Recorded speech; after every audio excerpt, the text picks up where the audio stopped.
Welcome to the Golden Boot Podcast with your host, George Hancock, Cody Slavinsky, and Vandy Chris, only on the Dogs Media Network. Stay golden. What is going on, everybody? It is finally time. The Golden Boot Podcast. I might have freaking everybody out. Am I loud? I'll turn myself down a little bit. What's up? I'm excited. It is that time again. It's Monday night. It's Monday night. We got a lot to cover. There's been a lot going on this week. There's a lot going on in different sports. I'm excited because we had baseball this weekend and we had some basketball this weekend. And there's just a lot to cover. So real quick, let's tell everybody how we're doing, how our week's been, and then we'll get straight into it. Chris, how's it going, man? Man, I'm feeling better, getting over this upper respiratory thing.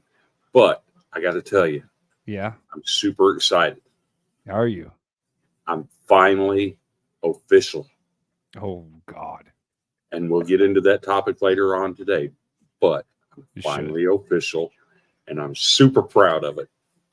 Donald Absolutely. Trump thanks you for your service. Absolutely. Cody, how's your week been, man? Man, it's good. It's been a long day. I've been kind of under the weather the last few days. Feeling a little bit better today.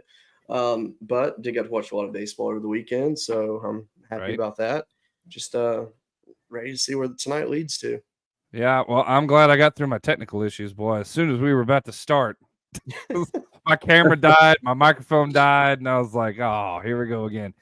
But hey, I'm here. We're here. Let's get this party started. I'm excited. Let's get into our icebreakers. But first, we always have to warn the public, because if you're operating any heavy machinery, you might want to just, pull over and wait, because there's some information that's coming to you. Here we go. Warning. What you're about to experience is heavily biased Vanderbilt content. Please turn away now if you're operating heavy machinery. This is your warning.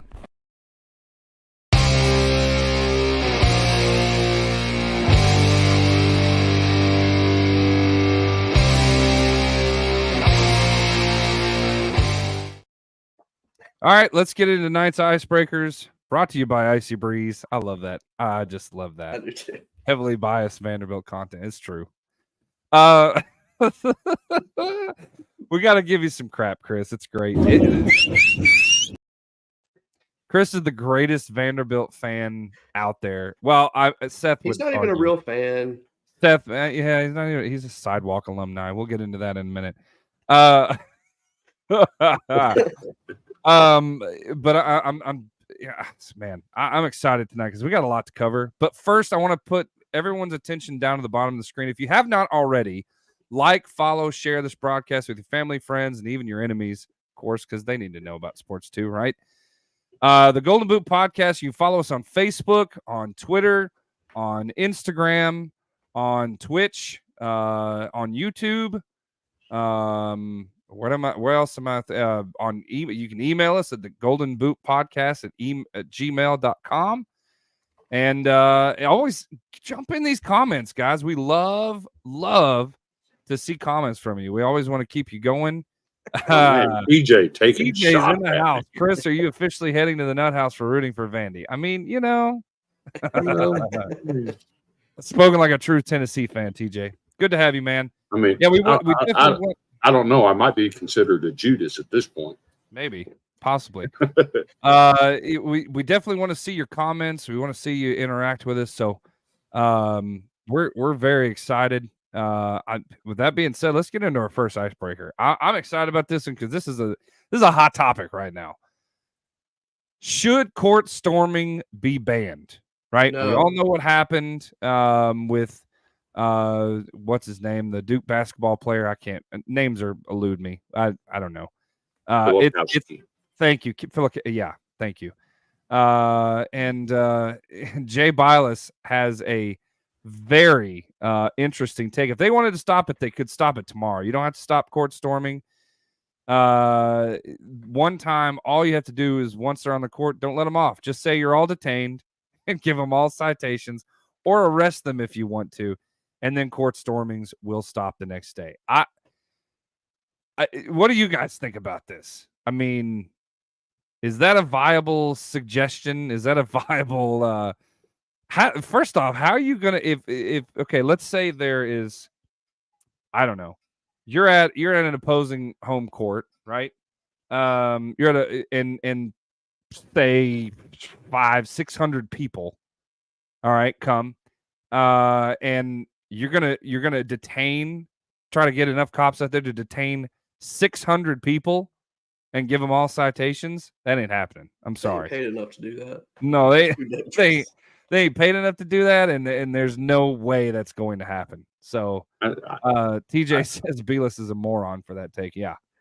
So the one thing you have to think about is the fact that, I mean, storming the field, storming the court, it's happened for years. It's never going to stop. It won't. Now, do I think that maybe the fans should wait a minute for players to get off the field? Sure. Yeah. Because, I mean, you wouldn't have the situation like last year where Jermaine Burton cold cocked that fan. Right. And then like Caitlin Clark getting ran into in one of the most unfortunate events of the season. And then, this one in the Duke game, I mean, it was a situation of, well, I saw where it looked like the player was the one that actually kind of purposely tried to cause like a conflict there. And it looks like it just backfired on him. That's what I saw. Right. Others didn't, but it's all good. The same thing about Caitlin Clark, though. She did the same thing. She made eye contact. Other woman, she wasn't looking. I mean, here's my take. Go ahead. Those players have a spot on the floor. The fans don't.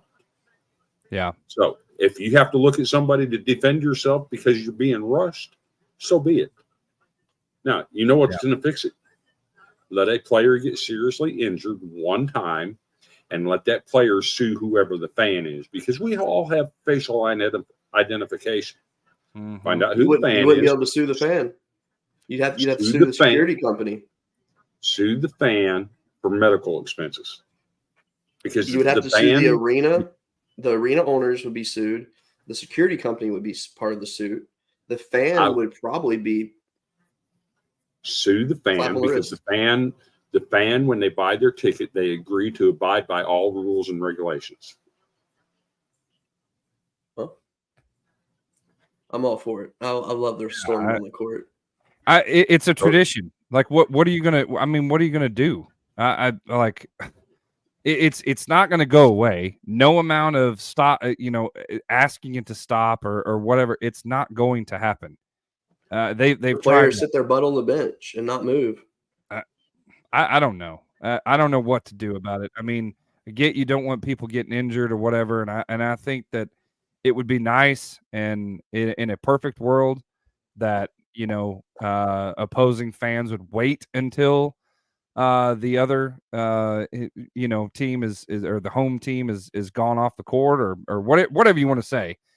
I mean, what's going to happen? Here you go. What's going to happen in the college football playoff when they're playing at these actual schools? Yep. Yeah. Caitlin Clark flopped. Amen, Jody. Yeah. Yo, Jamie, what's up, man? Welcome back. See you, man. Welcome back. That is a characteristic of Duke players, Michael says. Michael's a Duke hater because they put his cats out so many times. Right. What are we talking about tonight? A lot, Jamie. A lot, and not just college baseball. Not just baseball tonight, but we got a little bit of that, but we got a bunch, man. I love storming the court and field, but as I said before, use Clemson as a model. 5 to 10 minute wait, then let everyone storm.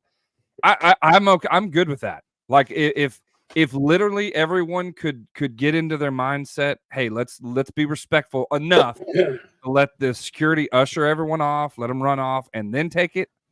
I'm good with that.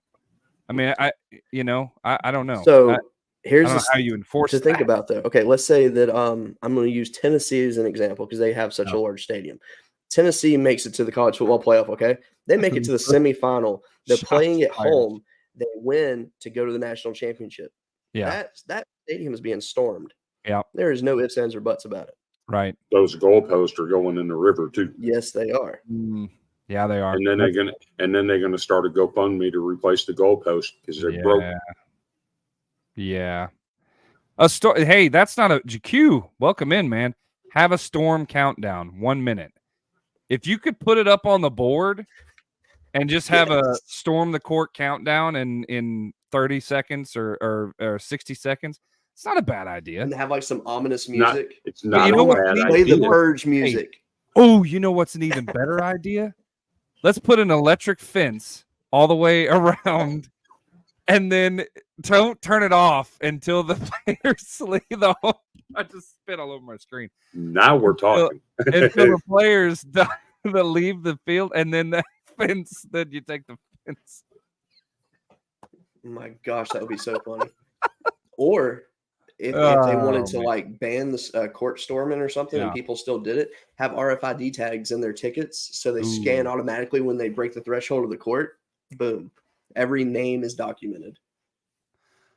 Okay, Cody, you're on to something there. I don't like that idea because I think somebody's going to hear that and take off with it, and it's going to be your fault.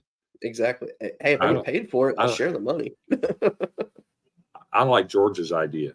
The electric fence. Telling you, man. The invisible electric fence, it automatically shocks you. And hey, even make it worse. Make it worse. You have it in like a teeny, itty bitty, small, fine print on the back of the ticket stub. Warning: you will get electrocuted if you storm the field before the countdown expires. But here's the thing, though: if you make it through the shocking and still get to the field, you need to have like officers or something set up high post of the arena. And as people start hitting the court, they have like little sniper paintball guns and start popping fans. God. Hey, Cody, I can hear it. Oh God. Go ahead and take that down for a second. I can hear it now. Yeah. It's great. That's great. Jamie says, I like the electric fence idea because it works. Go ahead. So, Cody, this is what you're going to end up with. Oh God. George, what happened? What happened to you, George? I stormed the court and I got shot.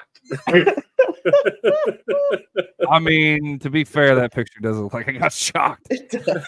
George, electric fence, redneck, Missouri, no problem solving. I know, Missouri problem solving. Thank you, Jody. Exactly. And of course, Fire Stackhouse. So to piggyback off of that, this is Kyle Filipowski. I can't say his name right. I absolutely feel like it was personal. This is on after the collision with a Wake Forest fan. I absolutely feel it was personal, intentional for sure. Like I said, there's no reason where they see a big guy like me trying to work my way off the court and they can't just work around me. You know, there's no excuse for that. So he's saying straight up that the other guy was at fault. And he's got a point because, number one, he's not supposed to be there to begin with. But you know what? If he would have played better basketball, this wouldn't have been a problem. Ooh. Whether he played good or not, he's still got a place on the court. The fan don't. Yeah. I mean, you know. That's them sidewalk fans, I guess. Who knows? Hey. It's just. I'm sure. Damn it. John Shire or Shire, however you say his name. When are we going to ban court storming? How many times does a player have to get into something where they get punched or they get pushed or they get taunted? It's a dangerous thing. Yeah, because I think that oh my gosh. Filipowski, thank you, was injured. I don't know how injured, but I remember I saw the video and I think they were like carrying him off and he twisted his ankle or something by the guy or something. I don't know how serious it is. But it is a concern. If somebody gets injured or whatever, then what? Sue the fan. Yeah, I don't know. We'll see. We live in a sissy generation. I'm sorry. We really do. I mean, this is three men talking about life and sports. Fellas, 20, 25, 30 years ago, this would never be an issue. They'd be like, well, I guess you need to get bigger because, you know, if a fan comes on the court and they can knock you down and you're supposed to be an athlete, well, I guess you need to hit the weight room. I mean, like, guess what? Jamie's on to it. Let the fans get effed up for their stupidity. There you go. That happened in Knoxville. That happened in Knoxville last year, and they're still crying about it today. Yeah. Well, to be fair, in that one though, I mean, Jermaine Burton straight punched a woman in the face, though. I mean, that was pretty bad. Don't come on the field where I'm playing. All right. Hey, that being said, though, if it becomes a free for all, that'd be awesome to see people just throwing hands. Oh my gosh.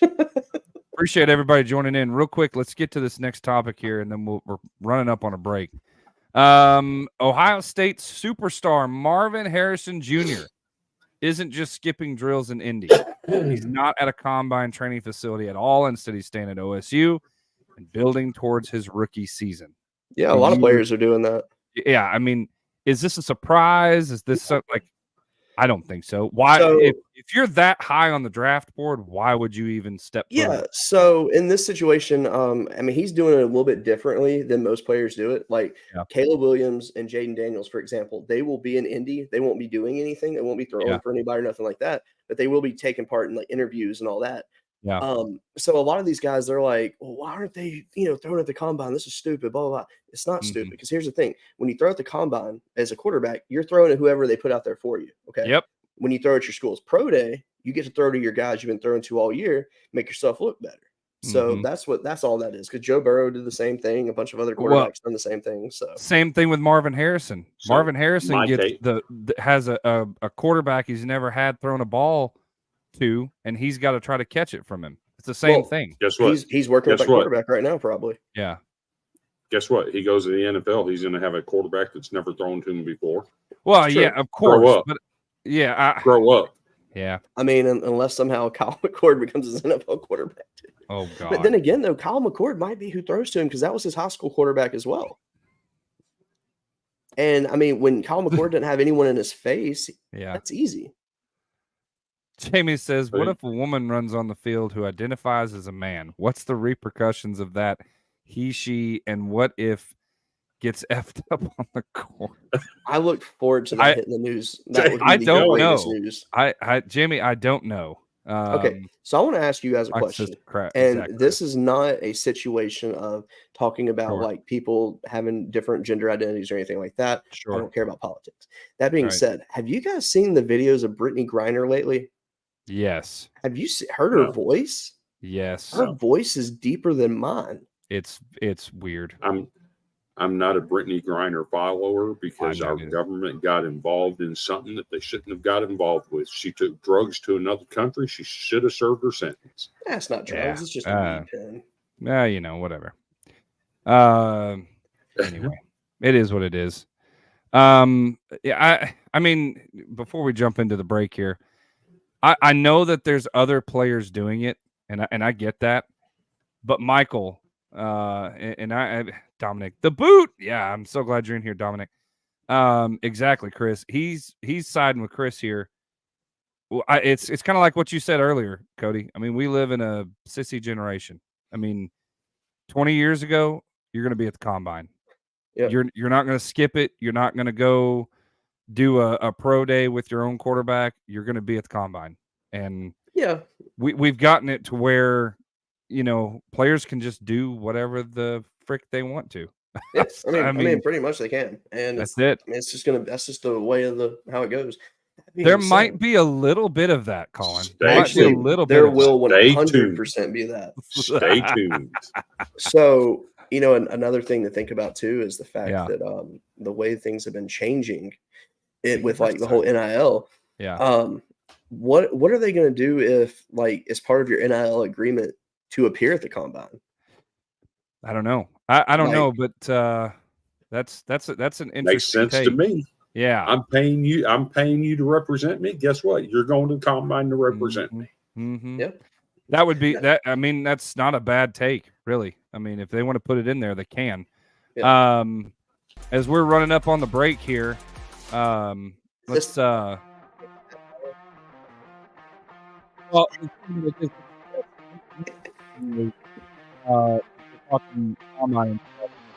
before we go to a break, we want to congratulate our own Dominic Ambrose, College Football Dogs. He will be at the combine. Absolutely incredible. So we'll have a representative, College Football Dogs, right there at the combine. It's interesting that Colin brings up the Beaver. Yeah. Because one of the Oregon State tackles has turned out to be one of the best offensive linemen at the combine. Mm-hmm. There you go. All right, we'll be right back. We're going to take a short break here. Stay tuned. We'll we definitely got a lot more to talk about. This is the Golden Boot Podcast right here on the Dogs Media Network. Stay golden. We'll be right back.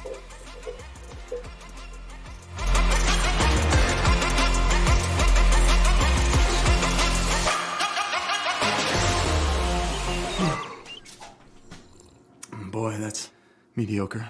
Then what the f are you doing? I was drinking that. No, you were surviving it. Give excitement a try with Bones Coffee. Click on the link below to order some for yourself. Here.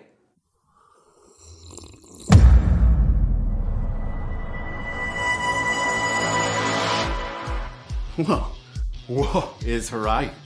That substance you were sipping before is what we in the industry refer to as ass water. Sure, it technically has caffeine, but at Bones Coffee, we believe in the experience of waking up every morning looking forward to that first tasty cup. That's why we roast carefully selected beans in small batches to perfection, so you can count on quality in every cup. And not only that, Bones has a ton of fabulous flavors from which to choose. Hey, did someone mention flavors? Highland Greg, pleasure to meet you. What'll it be, Greg? You know, I've been hankering for the spiced rum flavor of Highland Grove, please. Greg, I'm surprised by the size of your bagpipe. Ugh, it's not the size of the bagpipe that matters, laddie. Yeah, it's how hard you blow it.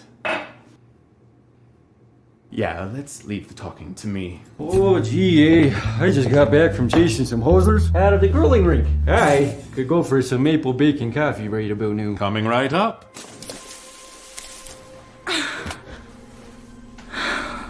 Hey kid, you sing? Yeah. That's why this place looks like Here you are, my salty siren. Thanks. I need the salted caramel chocolate pick me up after dealing with this loser.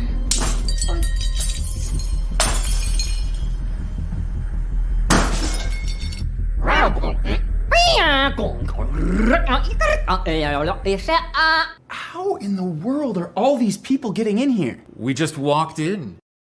Click on the link below to stop drinking water and get yourself Bones Coffee today. Or maybe you don't want to click on the link below because you think, flavored coffee's not for me. That was Sarah G's experience. She says, usually flavored coffees taste chemically to me, but these do not. They have a really pleasant aroma and flavor. They do not leave that weird residue on the bottom of your mug like many flavored coffees do. And Cheryl S. says, I ordered this for my son's GF for a B-day. She loves it. Why, Cheryl, that's awfully nice of you. Unfortunately, they broke up and I can't return it. Frowny face. Well, that's awkward. At least she liked it, though. Stop settling for mediocrity and order Bones Coffee today. Yo, what's going on? This is Jacob Hester, former LSU running back, here to tell you about a brand new college football podcast, the Golden Boot Podcast. Give it a listen, give it a try, give it a follow. They're going to work hard to be your new favorite podcast. You're listening to the Golden Boot Podcast. Stay golden.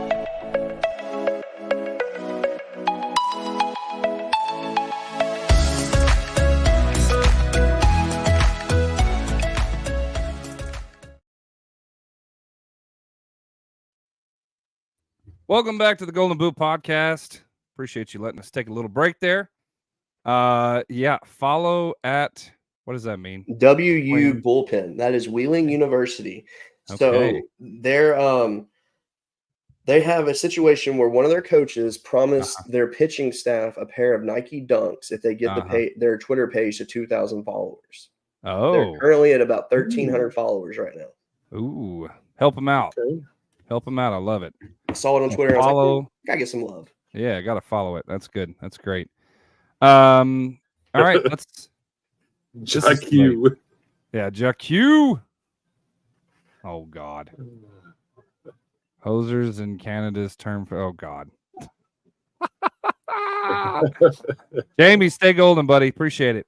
All right, let's get back into this. Glenn Powell will star in Chad Powers. Now, if you don't know what this is, this was a spoof skit that Eli Manning did. I believe he went to Penn State, right? Yeah, it was Penn State. Sure. He had somebody do makeup for him, had put a wig on him, everything. Went in for a walk-on quarterback tryout. And, of course, the coaches were shocked at this walk-on's ability. And he got through the round and then had to reveal himself because they were going to say, hey, man, he could start next year. And he's like, sorry, guys. Can I spoil it for you? Yeah. The coaches were part of it. Oh, well, for sure. Whatever. That's why they kept calling him out. You shouldn't have spoiled it. Good God. You should have let everybody know that. That's why the coaches kept calling him out. It was funny. I guess. It was funnier when I didn't know the coaches were a part of it, Chris. Golly, ruined everything. Jeez. Anyway, so they're making a Hulu series about this. Around the character created by Eli Manning and Omaha Production for ESPN. Powell has taken over the role. Manning was still involved behind the scenes and sat on the pitch process. Told by I think that's hilarious. I think that's great. Maybe we'll see a special appearance by Chad's brother Kenny. Right. Kenny Powers. Yeah. All right. Anybody's an NFL fan? This is going to bounce around topics. Sorry, but this is absolutely the most true meme. All these guys over here are sad because they had semi-decent teams. All the ones over here are really glad that the struggle is over.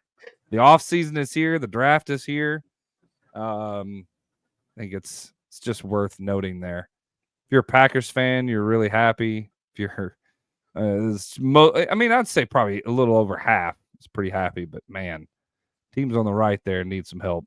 So it's so weird seeing the Patriots on that list. Yes. If you don't like Taylor Swift, just wait until you find out how she holds a pen. Oh. I had to throw this in here because this is the weirdest thing I think I've ever seen. That is actually not weird to me. That looks really weird. How do you hold a pen? So I hold mine normal, but I had a teacher in 6th grade that he saw something online and he started doing this in class. And don't know what the reasoning behind it was. So I tried it a few times and it's not much of a difference in writing, but it is very weird. It's different. Yeah, it's very different. It probably causes less hand cramping. I think Cody's got some more Taylor Swift news too, don't you? Oh, I do right here. So yeah. Taylor Swift planned to leave Travis Kelce for Arkansas Razorbacks pitcher Hagen Smith. Unfortunately, she struck out. And that is a reference from the other night from Hagen Smith striking out the entire world. No, God, Jesus, and Mary. Oh, Lord, that's great. That's funny. That's funny. We'll get into that here in a little bit. Because Arkansas had just put on a clinic this weekend in pitching. Jamie says, "Did you hear about the process of downloading our brains into AI? We're gonna have Al Michaels calling games for the next 100 years." Oh, what? My goodness gracious. I will say this. I do not want my brain downloaded. No. Either. The crazy things that go through my head all the time. No, thank you. Yeah. No. Oh, that's icky. What is that? Is that I don't remember what can anybody in the comments tell me what sci-fi movie that's from? Jamie, you probably know. I remember there was a movie where they downloaded your consciousness, and if you died, you just had it re-downloaded into another computer-chipped mind body. That would be crazy. Yeah, it's reborn. You just never do it. Let's see. Oh, where'd my stuff go? There it is. So speaking of Hagen Smith, 17 strikeouts. Ties Arkansas single game strikeout record. They actually beat the number of strikeouts in a single game as far as collectively twice in a row, 2 days in a row. Hagen Smith is that dude. He had a really rough start, but man. But see, what he did was special because so last season in the College World Series, Ty Floyd went in the national championship and did the same thing. He had 17 strikeouts against Florida. Yeah. But he didn't do it the way Hagen Smith did it. No. Hagen Smith struck out everybody. And that including Travis Bazzana 3 times. 3 times. the home run leader and RBI leader. I think he's RBI leader. He's home run leader for sure. He will be. Struck him out 3 times. Blows my mind, man. I mean, Bazan is looked at to be the number 1 overall pick in the draft potential. Yeah. Chris, go ahead. Yes, but you're leaving out context. What's context? You always got to play devil's advocate. What's context? So, okay, out of 18 possible outs to be recorded, 17 of them were strikeouts. Yeah, I know. Yeah. He got 18 outs. Yeah, he did. He did. That's what makes it mind-boggling. Yeah, it's wild. That being said, though, if you're the Oregon State player that got the out that wasn't a strikeout, I bet you walked back to the dugout just like, look at me. Yeah, I know. Oh, Tony, live from Las Vegas. What's up, Tony? Good to have you, buddy. Nice. I know you're having Welcome back, sir. West and wee-waxation, which is what your post said. Yes, I can do an Elmer Fudd. I'm not going to. West wee wabbit. But if you caught it, wasn't it a Scarlett Johansson movie? Oh, you're talking about the sci-fi movie? Yeah, I think so. JQ says, I love draft season. I did a mock the other day. And man, oh man, if only the draft falls like that. Cornerback, safety, Deshaun, Jenkins, Paul, Wilson, Hicks, Pearsall. Oh my gosh. That would be a monster draft. If they get Ricky Pearsall and Cody Schrader in the draft, oh my gosh. They can live without Milton at the quarterback. Oh my Lord, have mercy. That would be nuts. Sarah says he is legendary if he plays like this all year. Yes. Sure. Hagen, absolutely. Tony says, ha ha ha. He must be talking about my Elmer Fudd. Transcendence. Yeah. That's it. Thank you. Transcendence. That's right. I forgot about that movie. Good job, Jamie. Thank you. I'm glad you looked it up. All right. Vanderbilt. Let's talk here. Y'all suck. So you kind of listen gave here, us a little Stony bit Brook. All I know is we beat Stony Brook. Cody Schrader is fire. We beat Gonzaga too. If Green Bay picked up Cody Schrader, I would be extremely ecstatically happy. But anyway, all right, Gonzaga pulls out the victory over Vanderbilt. And it was going into the 7th. You had a 7-run lead. Yes. Yes. Yeah. Absolutely just nuts. And it was the weirdest inning you'll ever see in a college baseball game. Yeah. I don't know. I watched Vanderbilt's Dayton game the other day. It was pretty weird too. The Dayton game. This was wild. They loaded the bases and got a run in without a single hit going out of the infield. Yeah. I mean, Sarah says, can we just talk about Gonzaga's uniforms for a second? Yeah. The first thing she said is they are ugly. Just remember, there's another team in the Southeastern Conference that wears the same freaking uniforms. Yeah. Well, yeah, Ole Miss. I ain't gonna mention no names. No, Ole Miss. Here's the thing, though. Sarah will be the first one to tell you she hates those baby blues. Hates them. Can't stand them. The only downfall of Schrader is his age. Yeah, Cody Schrader will be a steal for any team that drafts him. I agree. Amen. They look like dang pajamas. Thank you. That's exactly what she says every time. The pants, they're definitely that old school pants. I never liked it. Horrible. You didn't get the good picture of the Gonzaga pitcher. No, I didn't. The one that the guy, the uniform was falling off of him. They brought a right-hander out that was pitching.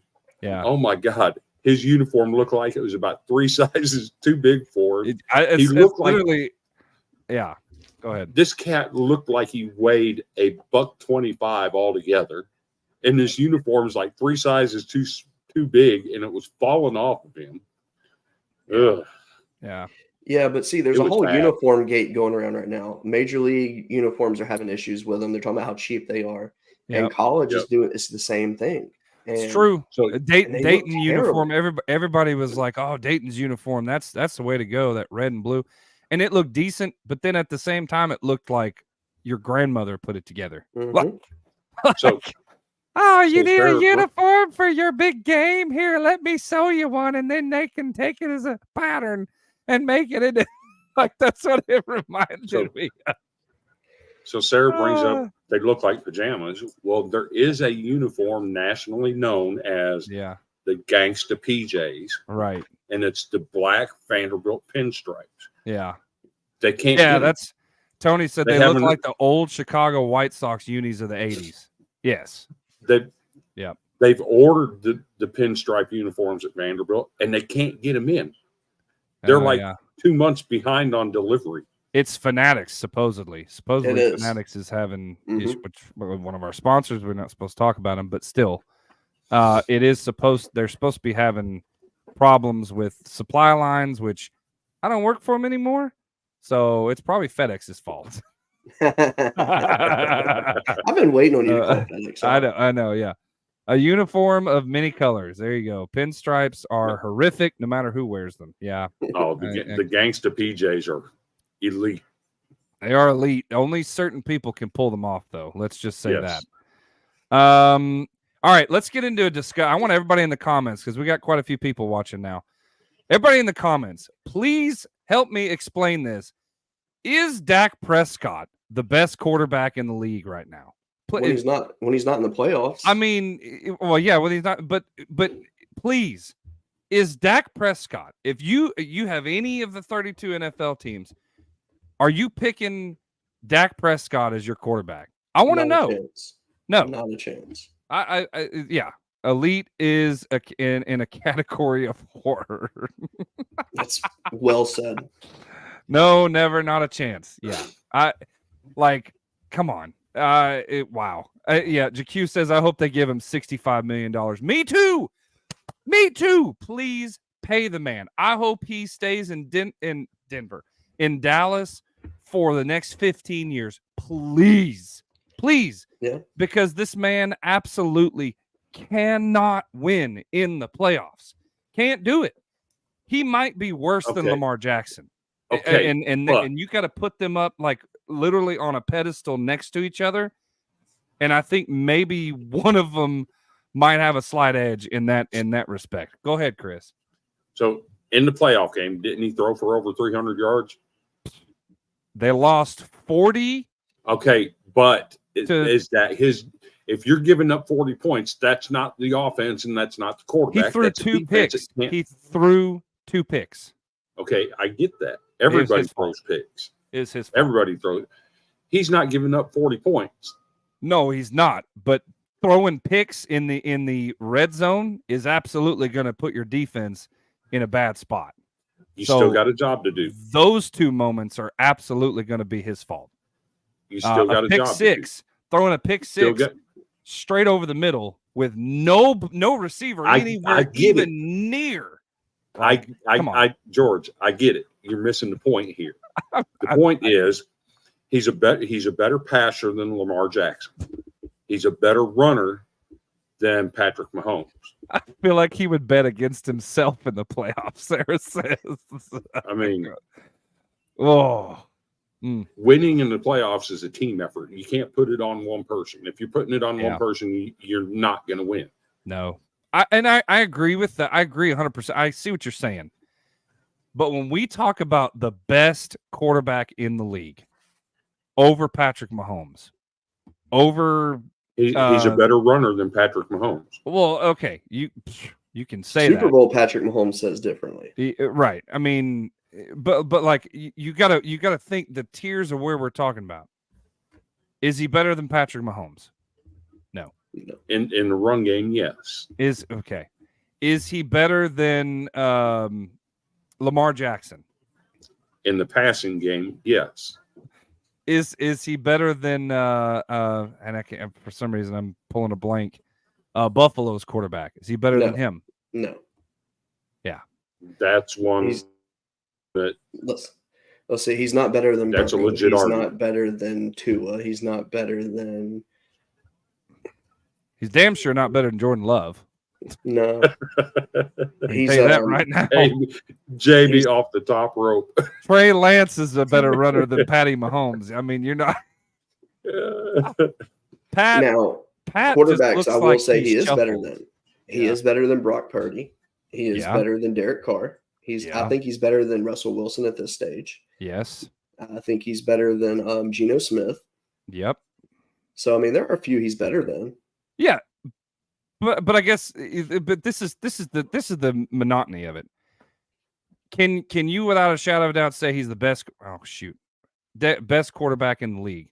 No, not you chance. can't. And that's like it almost makes me think that Marcus Spears just decided, you know what, I'm going to wake up and have everybody in the nation talk about me because I'm going to say that Dak Prescott is the best quarterback in the league. To be fair, you know where Marcus Spears played NFL football at, right? So Dallas. I'm not gonna say Dak is the best. Yeah. But I think he's part of that discussion. I mean, in the regular season, sure. But here's the thing. Jacuse has it nailed on the head. You can't win in the playoffs, you are useless. Do you know how many Baltimore fans is Lamar Jackson wanted useless? to get? Yes. If he can't win in the playoffs, yes, he is useless. Because the NFL is not a regular season game. So that's his fault that they called an offensive game plan that didn't suit his style? No, but it is his fault that Okay. he couldn't execute what they did call. Because if you're a quarterback in the NFL, you should be able to run whatever the frick game plan that they put out for you. And you also have the input to, void certain plays and schemes. Yeah. So I mean, am I wrong to say that? Everybody in the comments, Lamar Jackson, is it his fault that he was given the play calls he was? No. But I mean, my God, he should be able to run whatever game plan they give him. You're an NFL quarterback for a reason. You should be able to throw the ball and you should be able to run it.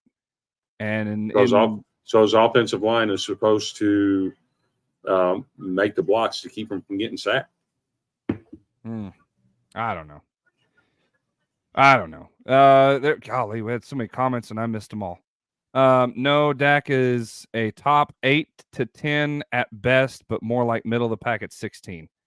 Any Dallas QB is bad, like Pat Mahomes on the Cowboys, who'll lose no matter what. Didn't he throw like 2 picks in almost a third and first 2 quarters? Yes, GQ, he did. Dak would throw picks in a no parking zone. Not the defense's fault when you throw in red zone picks. Thank you, GQ. That was my point. Trey Lance is better than Pat Mahomes at running. My God, Vandy, I know you've never seen a good QB close up, but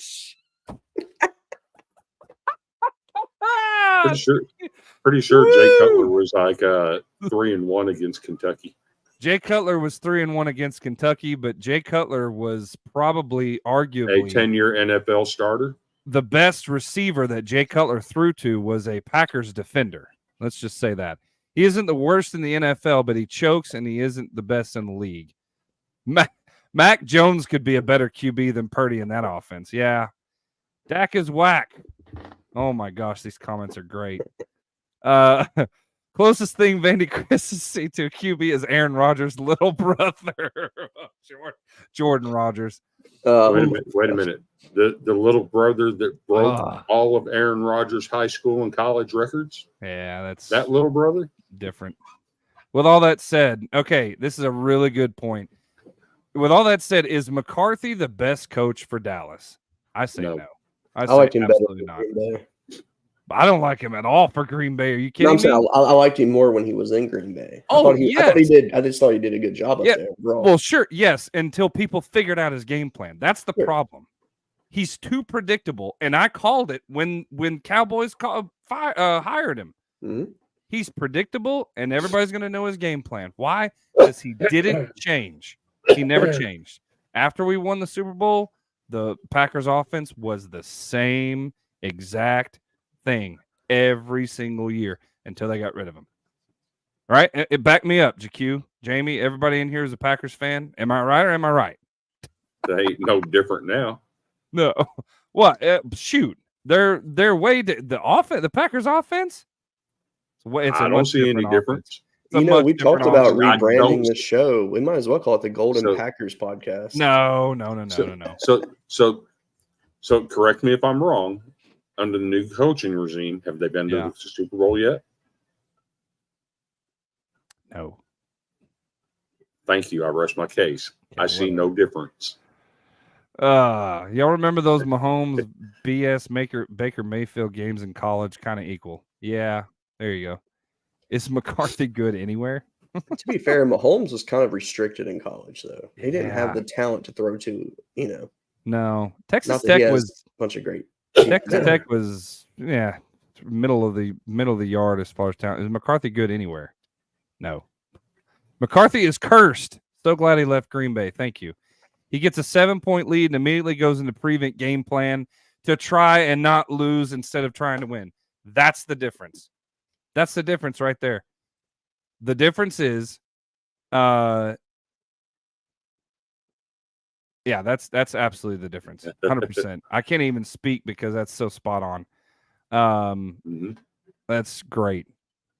The offense and the Packers coaching staff now, they don't play a prevent. They don't play just to hope they don't lose. They keep the gas down and go after the jugular. Chris, you don't see a difference because I saw Green Bay beat McCarthy in the playoffs. That don't tell me he's a better coach. I'm not a Packers fan, but I'm a huge Jaden Reed fan. Okay, well, I thought you were. My bad. LSU beat Mahomes in the bowl game. Right.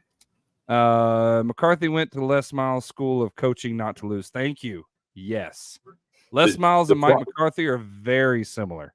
Agreed. The problem is McCarthy didn't learn how to tell women to go kiss his football players. All those charges were dropped. Oh, my Lord. He ate too much grass. It's all good. I was taking Jaden Reed last year in rookie draft above Marvin Mims, and people called me crazy. Yeah, Jaden Reed's turned out to be a beast. Packers beat McCarthy with a much less experienced team and coach staff. Hughes is firing all kinds of rockets at you tonight.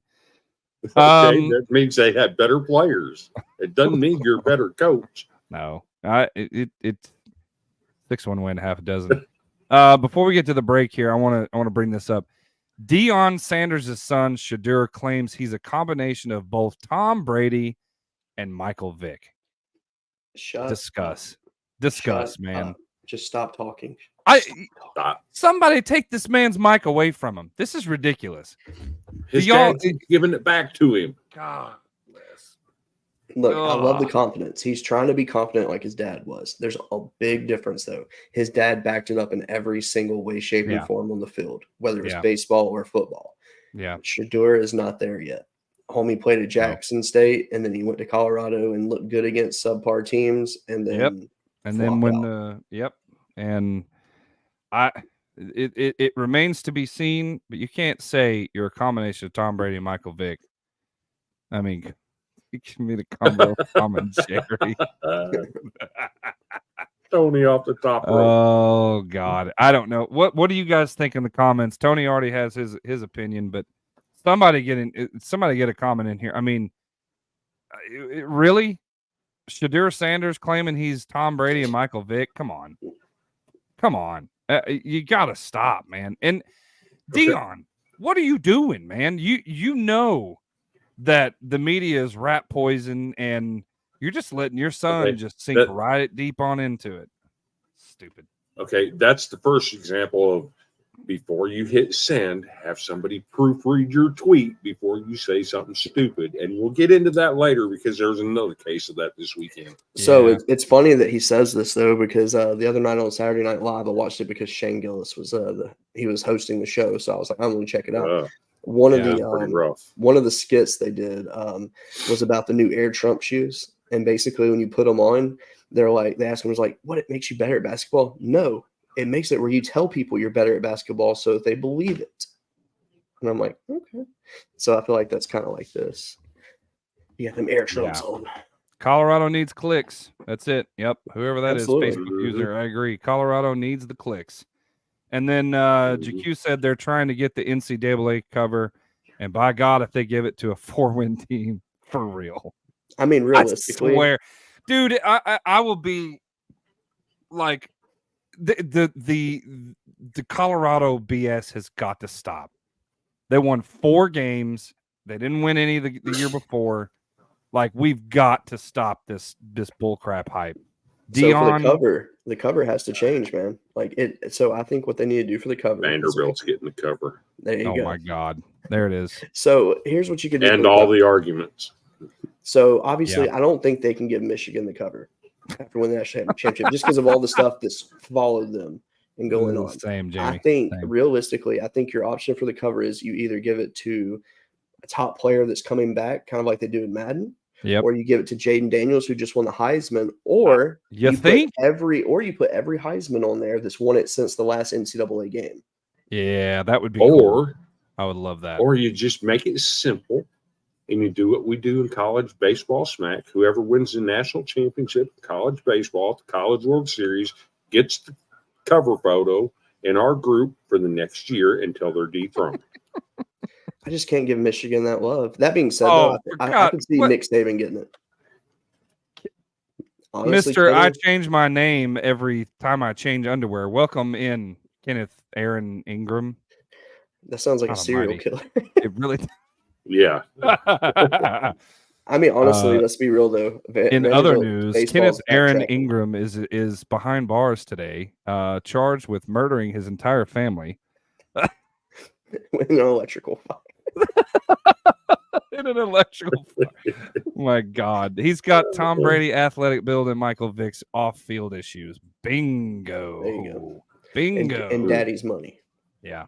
Oh man, we're running right up. We're actually past a break. So let's go ahead and take a break real quick.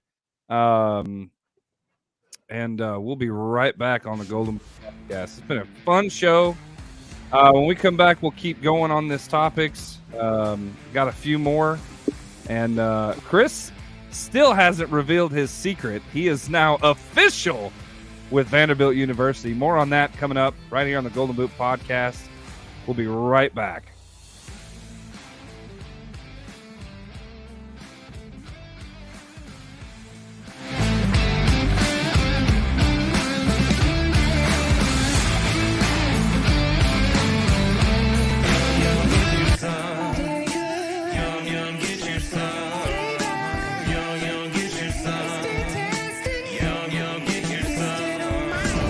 Seasoning, food's favorite flavor. Yum, yum, get you some. I'm Joe Burrito, your favorite burrito. Whoa, whoa. Joe, hey. We all know you're the best. What? But you can always do better. Try the new Dano's Hot Chipotle. Hey. Ooh, that's spicy. Yum, yum. Yum, yum, get you some.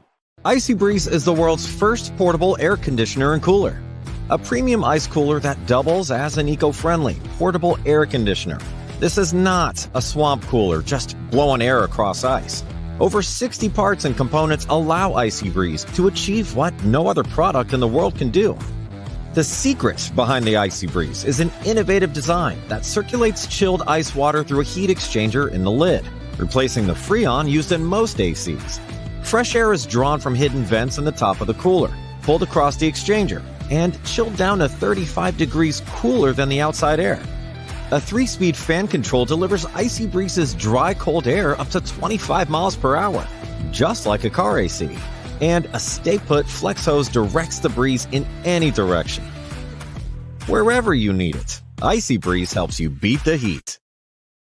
You're listening to the Golden Boot Podcast. Stay golden.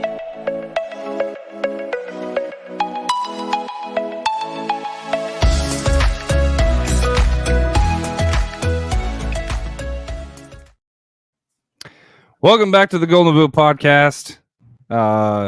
Boy, these comments have gotten interesting, to say the least. All right, let me show you this here. Yeah, who knows what? Cody can't hear. He can't hear. Oh, lovely. It's great. Let me get this pulled up here. This is I guess somebody's evaluation of Spencer Rattler. Watching tape, Spencer Rattler may have the best arm talent in the NFL draft. Some compared him to Brett Favre, given his huge arm and gunslinger attitude. Rattler has elite physical traits that will transfer to the NFL and possibly make him a solid QB in the right situation. You agree or disagree? I mean, we saw what he did at South Carolina this year with no offensive line help. It's true. I mean, I can see him being possibly a good fit somewhere. Is he going to be a good steal? He might be. I think so. I think he's working up the draft boards right now, though. That's the problem. Yeah. I think he's going to be getting picked pretty high. Well, if he has a good showing at the combine, he may work his way right up in the could very well be top 5 quarterbacks. I mean, it's not unheard of. It's not something out of that realm. I mean, I think he's better than JJ McCarthy. He's definitely got the arm talent. I do too. Everybody in the comments, do you think that Spencer Rattler is better than JJ McCarthy? Yes or no? JJ McCarthy helped win the championship. National championship, honestly, was won by rushing yards. I mean, we all watched it. And I mean, Jamie says it best. Rattler is the best sleeper QB of this year, but don't see him being any better than Minshew. So maybe comparable to Gardner Minshew. Rattler is looked on favorably. JJ got a lot younger. No. Chris Ranky says no. What's up, Chris? So you think JJ McCarthy's better QB than Spencer Rattler? I mean, hey, to each his own. I'm not in this dogfight. I mean, whatever. Absolutely, Rattler hands down better than McCarthy, Tony says. So I mean, realistically, we saw the best Spencer Rattler back in the 2022 season when he played against Tennessee. That was the best we've ever seen from him. And then when he was at Oklahoma before losing this job, I mean, he was good. Yeah. So I mean, realistically, I think he's a great quarterback to pick up in the draft. I think he can be developed a lot more than he is now. And like I said, I thought he showed great stuff at South Carolina this year with no offensive line help. He didn't have any weapons around him, and he made do with what he had. Yeah, Chris said, yes, JJ ran a pro-style offense. So he said because he ran a pro-style offense, he's better. Spencer had to be replaced by Caleb. You're right. I mean, that wasn't Spencer's fault, though. No. to be fair. But still, I mean, that's a good take. JJ did run a pro offense. He's probably ready, more NFL ready than Spencer. But as far as talent wise, I think they're at least on par with each other, right? We can agree on that. I think Rattler's definitely, but I can see him better than Rattler if you look at the advanced metrics. Okay, yeah, he hates JJ. I'm telling you, it's the year to pull a RG3 Cousins draft move and double up on a QB if you draft a QB round 1. Yeah, Tony thinks Rattler will be a sleeper. I could see it happening for sure. I could definitely see it happening. I think Rattler will kind of look like CJ Stroud when he gets to NFL, to be perfectly honest. Yeah. So this next topic, kind of to piggyback on what we were talking about last week, actually on Friday. Jordan Love is likely going to get a bigger per year contract than Patrick Mahomes this offseason. Why? Good question. Look, I like Jordan Love, don't get me wrong, but I do too. This is kind of my problem, right? We had Justin Jefferson wanting to reset the wide receiver market, and some people think he should. Should Jordan Love be the one to reset the quarterback market after 1 year starting? So here's the thing. Why does anybody have to reset the market? That's exactly what we talked about Friday. I don't understand the logic. You have so much cap space. You have so much going for you. First off, Jordan's not going anywhere. I mean, he's not. He's already said, I'm committed to Green Bay. You know, it's just what it is. He's not going to pull an Aaron Rodgers and say, "Oh yeah, well, I'm going to think about it and and go into the dark room and go and speak to myself in the dark and figure out what I'm going to do." This is not Aaron Rodgers. I don't know. It's the whole deal is I just don't like us moving the bar every single year. I mean, we're gonna have it literally in 2 years. We're gonna have a $200 million quarterback. You watch. They're gonna have a $200 million contract. And I get every sport has contracts that are lucrative. Baseball being the number one. Major league contracts are just ridiculous. Basketball the same way. But like, when is it decided, hey, you know what? I would like to have a good amount of money, because $100 million a year is a lot.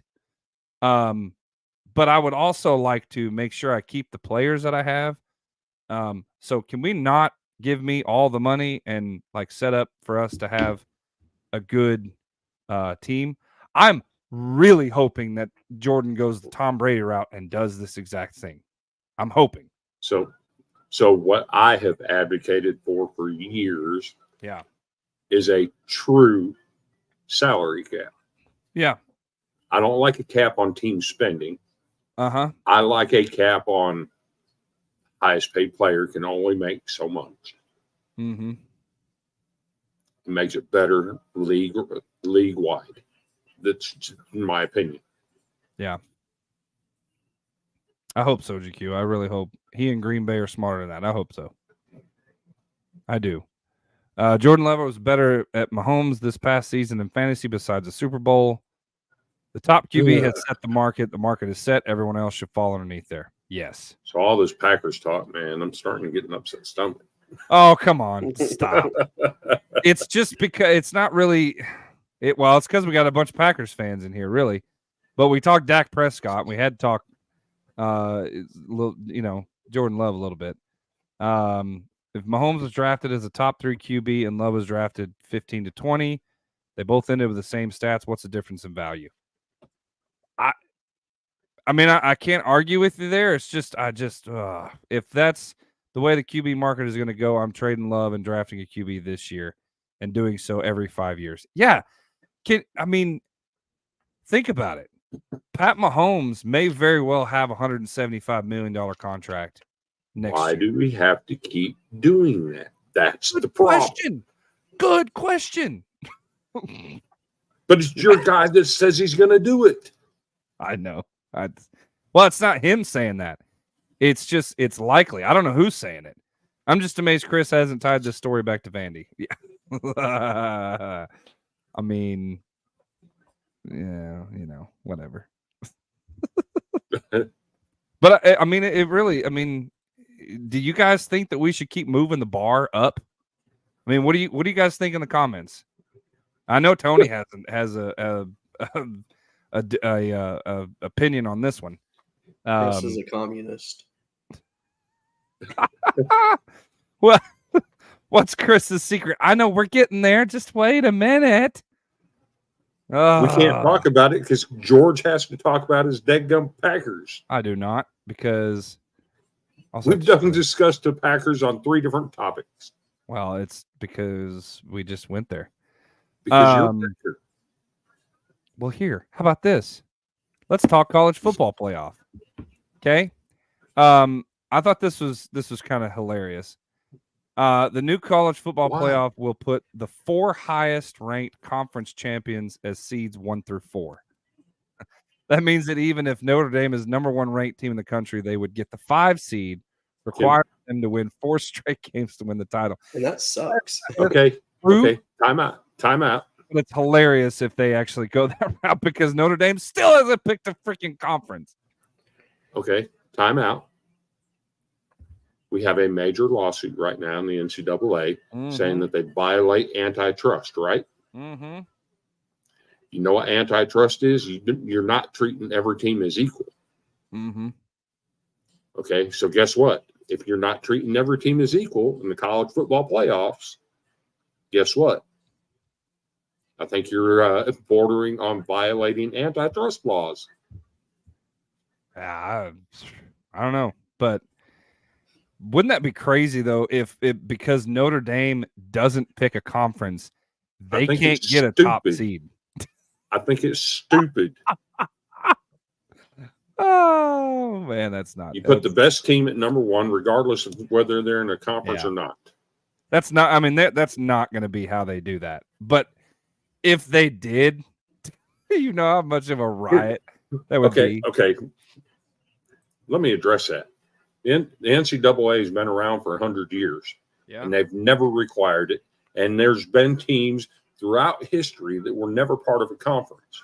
So why start demanding it now? Well, Notre Dame's not really demanding it. I mean, I get what Chris is saying. Notre Dame has alluded and said, "Oh, well, we might join this conference. Oh, we might join that." Just pick one already. You know you're going to. Just do it. Like it's stop teasing everybody. Just pick a stupid conference. But why? Well, here's the thing, though. Here is the thing. If the playoff really goes, we're conference champions. How does Notre Dame fit into that? If they give the first four seeds, the crap out of them. Yeah, I mean that's the biggest problem. If it's you sue the crap out of them and charge them with antitrust violations, just like the college football universities are doing against the NCAA. Yeah. Jamie, appreciate it, man. Pass out, brother. We'll see you Friday. See you, man. Yeah, I it's just I don't know. They're going by conference champions. It is what it is, man. I don't know. I think the G5 should break away and have their own playoffs, championship, rankings, Heisman, etc.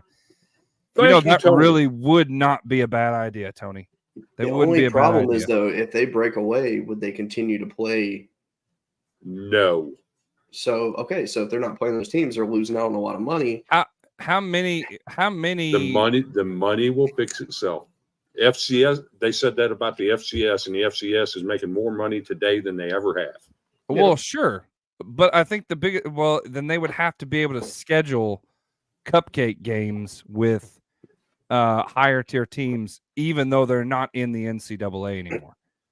They would have to, because I mean, there's no way they're going to turn down $500,000 to play Alabama.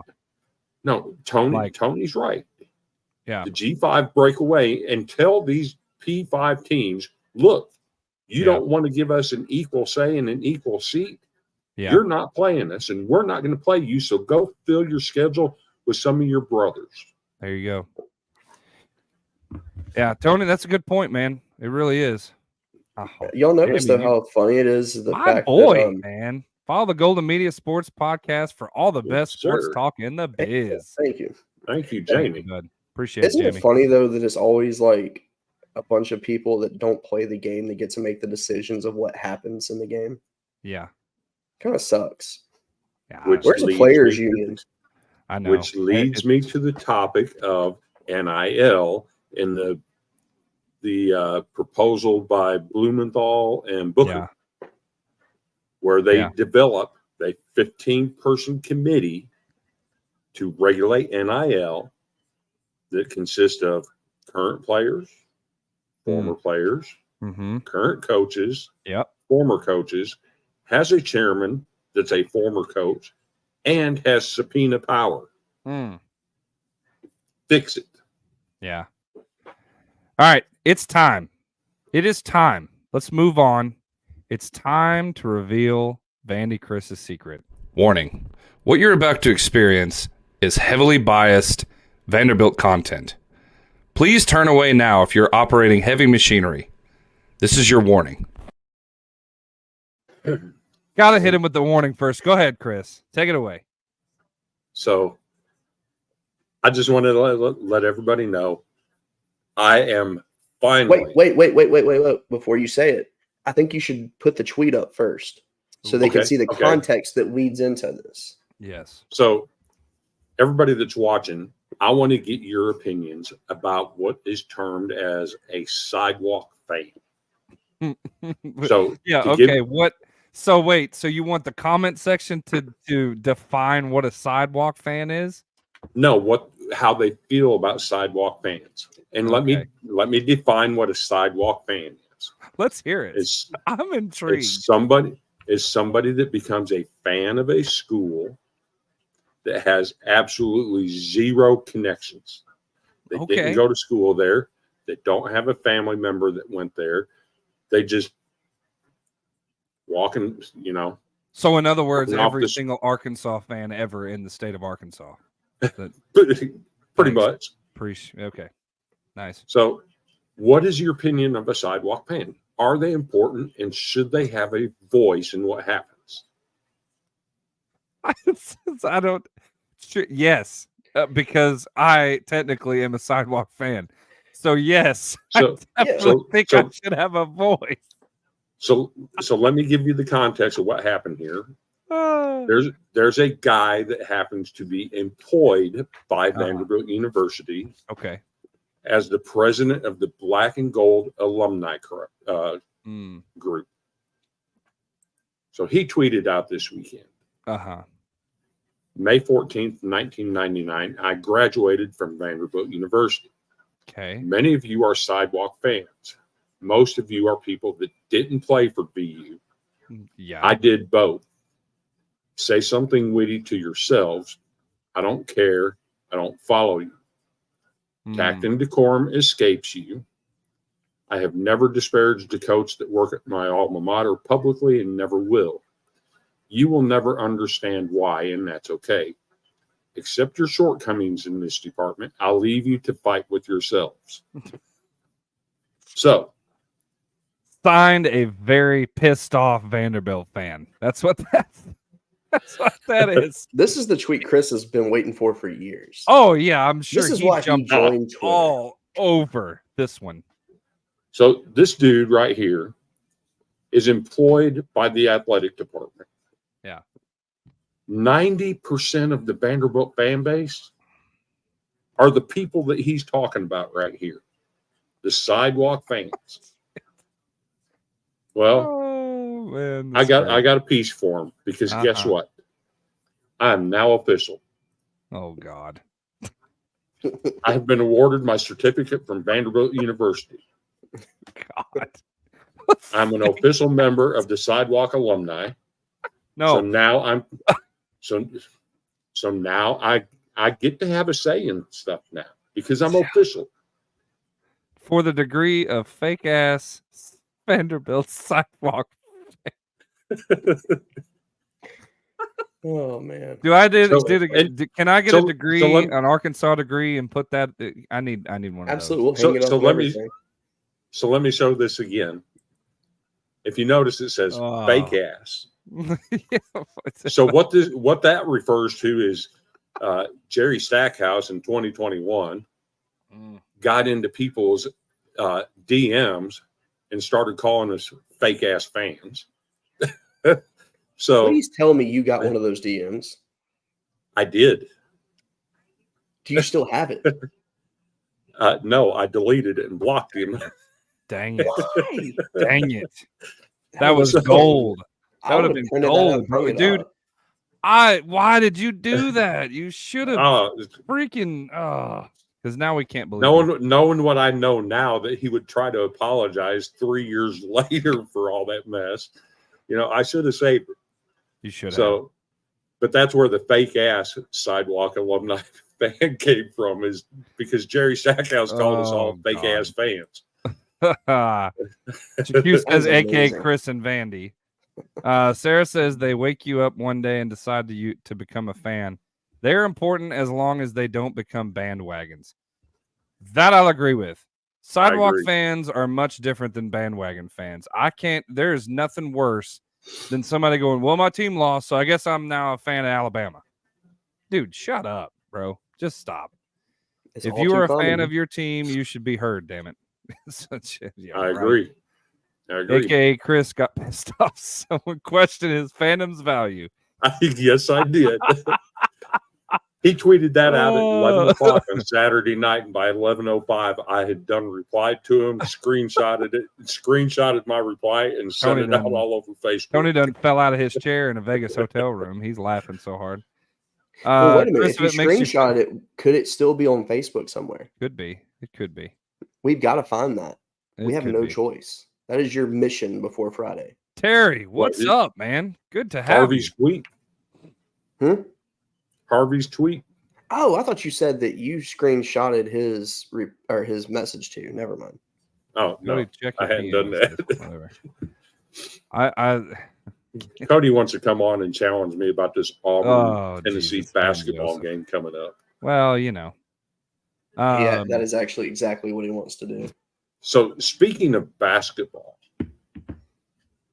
what's going on in the SEC and players throwing elbows these days. Well, first let's look at the videos because they're just good. God, they're awful. Go for it.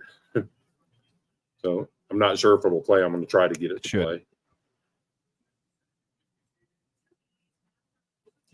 Should play. Not play. Maybe not not playing, play. is it? No. Okay, let me try this again. Try the other one. So they're both white screened right now. It doesn't matter. Load them up real quick. I'll load them up on the. Yeah, that's fine. Hey, so I have something I can share while we're waiting on that. Go for it. So, people have been talking about the NFL draft coming up. Everybody's talking about does Fields get traded away from Chicago and Chicago takes Caleb Williams? Okay.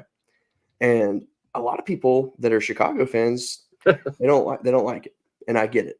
That being said, there's been an ad made, and it is one of the funniest things I have watched, and I love it. So I'm going to share this with you guys. Chicago children need a role model in their Bears quarterback. Chicago children need Justin Fields. Caleb Williams is a Washington, D.C. insider who became a West Coast elite. Justin Fields is a Southern gentleman who shares our wholesome Midwestern values. Caleb Williams proudly displayed curse words on his fingernails. Is that the kind of language we want our children to see? Justin Fields promotes healthy nutrition and supports small businesses in our community. Caleb Williams is obsessed with sugary, unhealthy candy.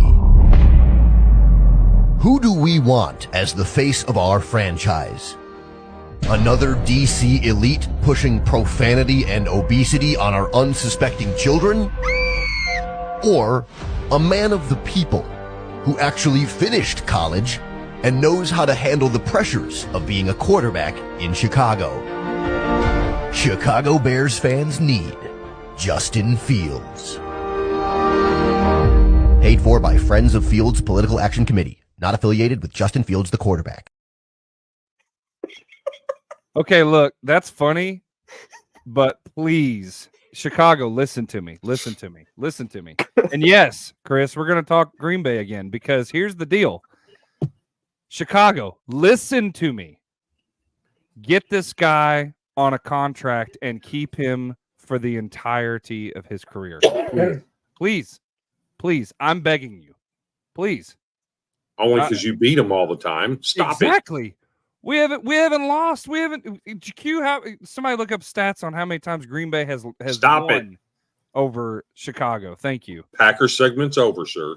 I think it's official. We're gonna have to make a warning for Green Bay content. That's fine. It's fine. It's whatever. So hang on. JQ has a question though. Is it true Williams doesn't want to play for Chicago? Nobody truly knows. Nobody truly knows though. No. You're gonna hear so many rumors about what players want to do. The only thing that is true is that Eli Manning wasn't happy with his draft spot when he got drafted. That's the only thing that we know is fact. The only thing we know is fact in this draft is Brock Bowers has publicly stated he wants to play for the Tennessee Titans.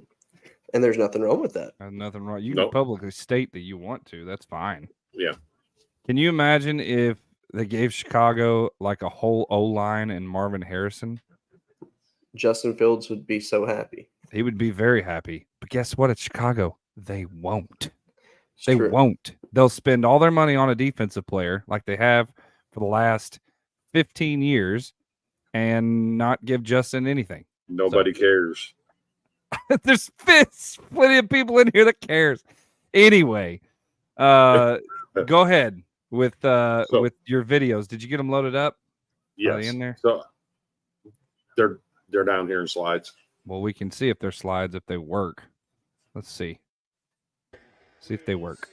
There we go. Now watch that again. Ooh. The initial watch, you don't see it, but man. Dude, good Lord. He was clearly just trying to get his arm in position. Right. Clearly yeah. wasn't trying to cold block him. Now here's the question. Was this guy ejected? He got a flagrant one. A flagrant one? But will not be suspended by the SEC. How do you not get a 3-game for that? So was this payback for what Bama had done previously? Wow. I have no idea, but that Wow. one's just as bad. Mm-hmm. So the other one, George. It was actually beautiful, chin, though. man. Well, it's black. I don't know if it's going to work. There it goes. Yeah. That wasn't obvious at all. No, that wasn't obvious at all. And this is, of course, Alabama. Bam. Actually, I want to see the video one more time. I want to see if there's something I can see here. Hold on. Oh, okay. If you watch it again, he literally takes his arm and swings it down on him. I think the reason he did that is because that kid's head hit him square in the knee. Watch his knee as they come down. Look at his head. Bam! Right there on the knee. And maybe that's why he threw an elbow on him. Well, still, you don't retaliate. No, not that it was right. I mean, not that it was right to do or anything like that. But I wonder if maybe that could have been why. Yeah. Is the SEC becoming the WWE? I don't know. That's wild, man. Wow. Yeah. Wow. Tony, you missed it. We talked about the court storming. We talked about it. That was entertaining. We're actually going to cut that segment out and put it on YouTube because it was very entertaining. There's Tony, several. we want to see people have electric shock fences, and we want to see them get shocked running on the court. We want to have officers up high with like little sniper paintball guns hitting people if they make it through the fencing, stuff like that. Yep. The idea is that there's a 1-minute counter and the fence will deactivate after that 1 minute. If they jump that 1 minute before that counter's done, then they get shocked. Period. That's how you keep them at bay. And the best part about all that, Tony, is when they get through if they go through the electric fence when it's activated, they're going to be looking like this. Exactly. They are. GQ says, "Bring back 80s NBA." There you go. Yeah, that was the tough years. Bill Laimbeer in the 90s. Yeah, that's it. If he didn't have the sharpest elbows. Yeah, that's it. Okay, let's take a quick break here because I realize we went over. So we'll jump into just a quick break and then we'll wrap this thing up. This is the Golden Boot Podcast right here on the Dogs Media Network. Stay golden, everybody. We'll be right back.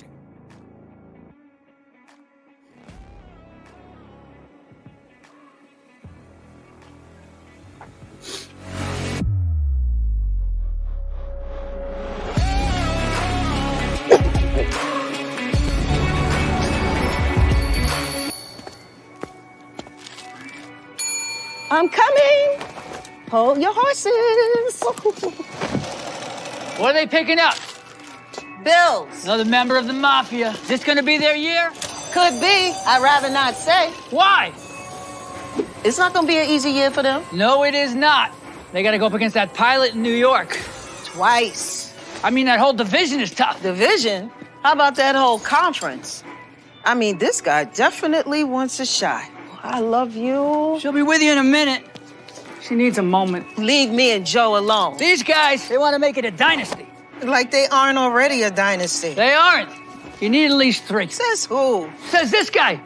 Those guys definitely have something to say about it.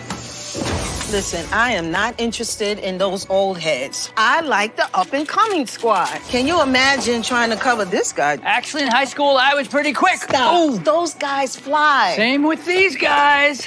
And this entire team flies. They were so close, I bet. Don't you say it. I wasn't going to. Uh-huh. I bet they could do it. They all could. That's why we love it. Everyone's got a chance. Everyone's got a chance to stick it to the doubters or start a new legacy. A chance to chase records and a chance to chase quarterbacks. It's just good to have football back. Especially him. Welcome back. Thank you. Let's do it. All Let's right go. now.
Welcome back to the Golden Boot Podcast. Man, it's been a fun show. I guess it's time, guys. This weekend we saw all kinds of just incredible baseball. So let's get into this week on the Diamond.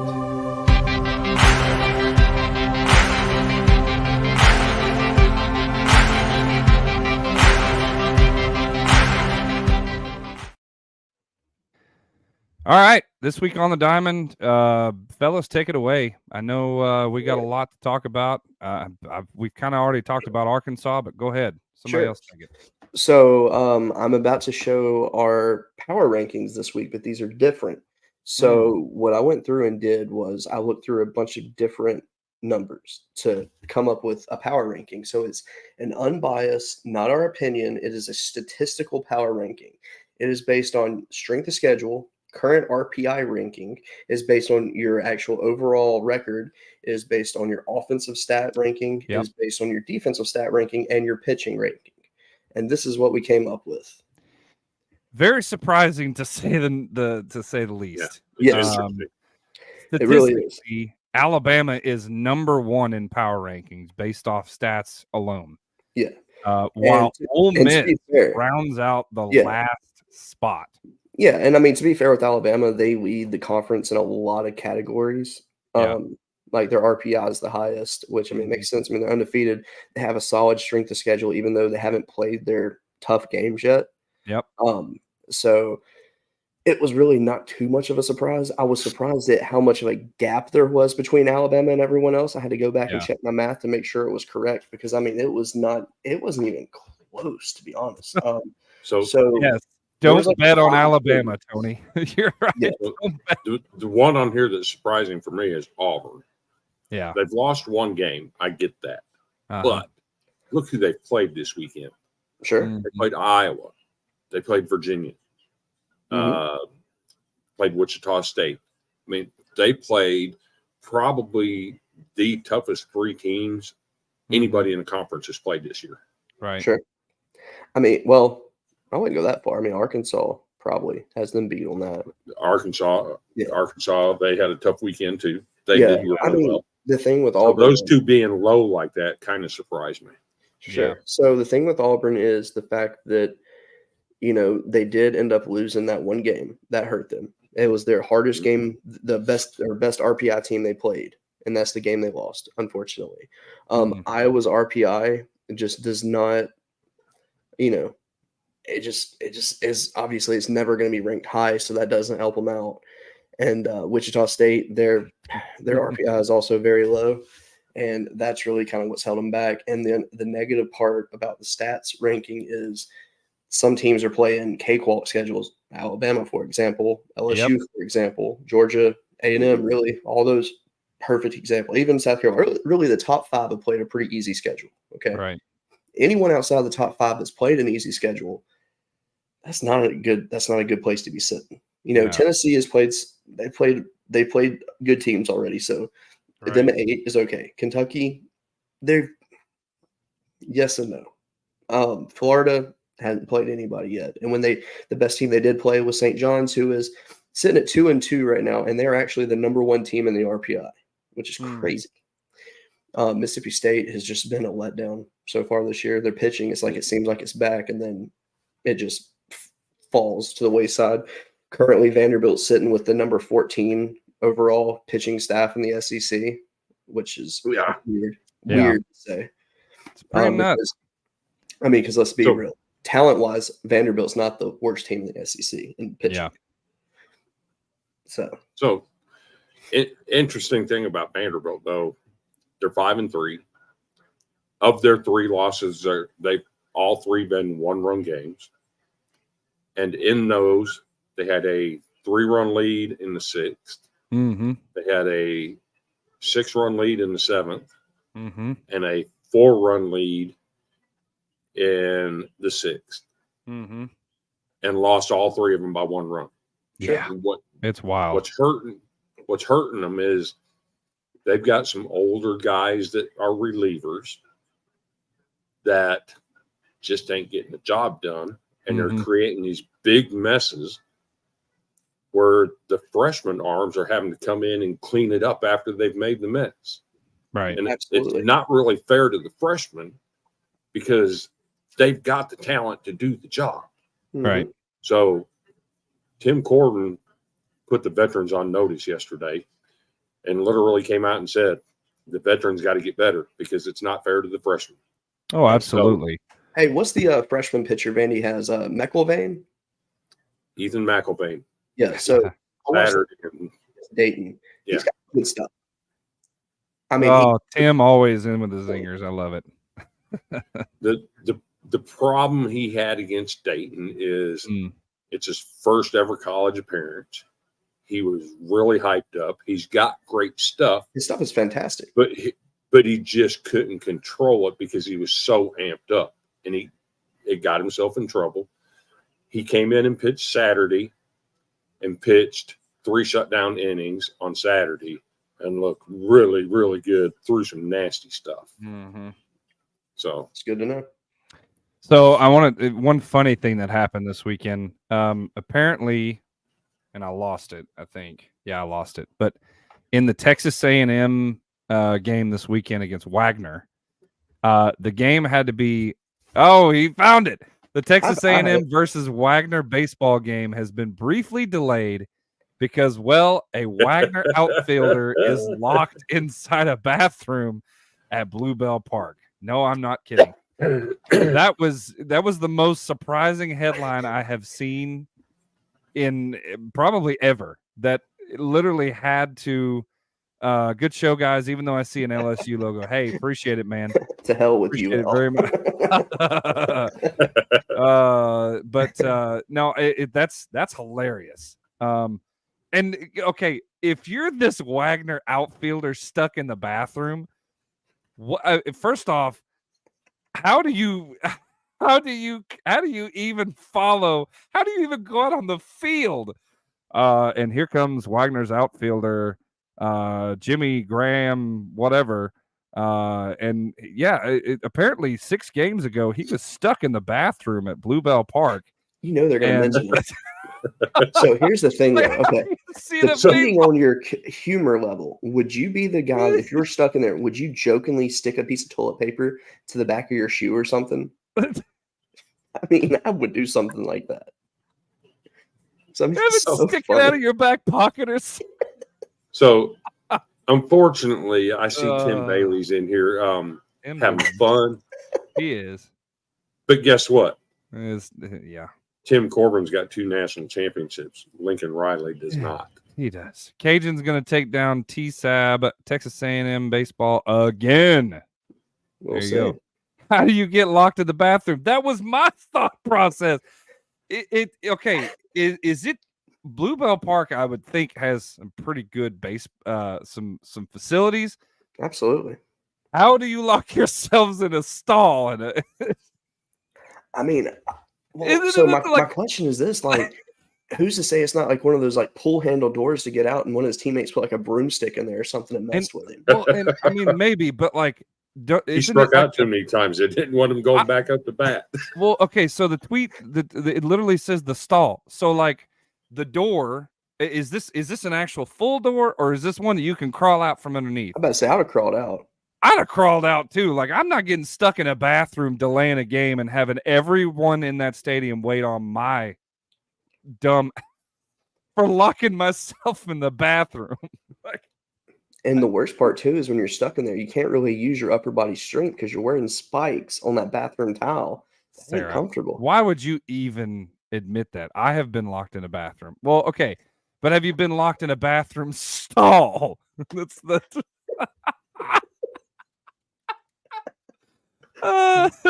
great. Texas A&M baseball is the school across the basin equals LSU. LSU gonna spank that tail. Is that where you are, Sarah? Type 1 or George has you trapped? Oh, man. Dominic, that's great. That's funny. GQ says I need a Bailey. I need a Biden Bailey. I got you. Give me a all right.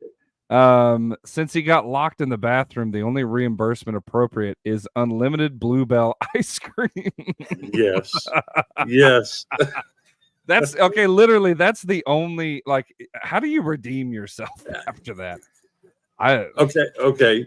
We're talking NIL deals now. Yeah. Oh, that's a big This time.